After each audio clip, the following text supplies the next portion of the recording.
It was an icy day on the island of Sodor. The engines were working very hard. They didn't mind the cold because they had toasting hot fireboxes to keep them warm.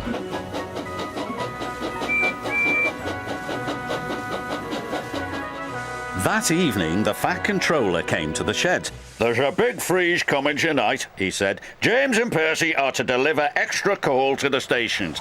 "Yes, sir," they said eagerly, and the Fat Controller drove away. "You'd better hurry," teased Thomas, "or Scary Jack Frost might get you." "Who's Jack Frost?" Percy whistled nervously. "Don't be silly," sniffed James. "Jack Frost is not scary."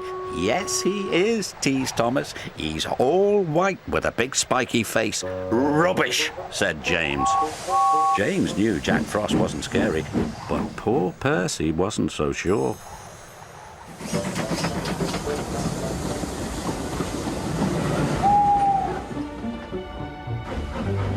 Percy shivered. "Jack Frost is not scary. Jack Frost is not scary. Jack Frost is not scary."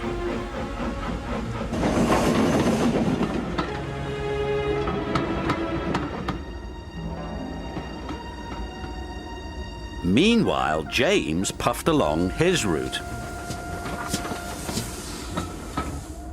"Silly Percy," he thought. "All steamed up over Jack Frost."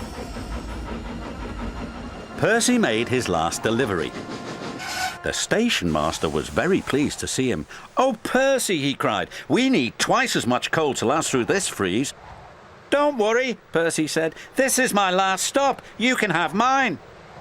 So Percy's driver parked him in a siding with only a lantern for company. "Do you think Scary Jack Frost will find me?" said Percy.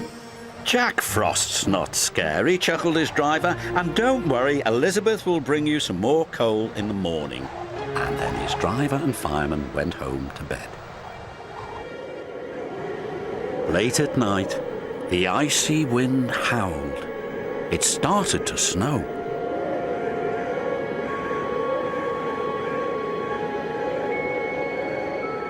Soon, Percy's face was so cold an icicle hung from his nose. "Oh, bother," Percy stuttered, but it didn't sound like Percy. It was so cold he could hardly make a sound. At last, James was on his way back to the sheds. In the fog, he saw shadows and strange and scary shapes. "Scary Jack Frost," he whispered nervously. "Pah!"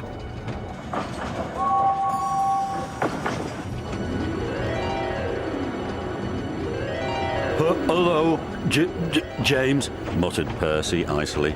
"Scary Jack Frost!" cried James, and he raced away as fast as his wheels could carry him. He didn't stop until he got back to the sheds. The next morning, Elizabeth brought plenty of coal. "Oh, my dear," Elizabeth chuffed to Percy, "it looks like Jack Frost really got you then." The firelighter started Percy's fire. Soon his ice mask melted away.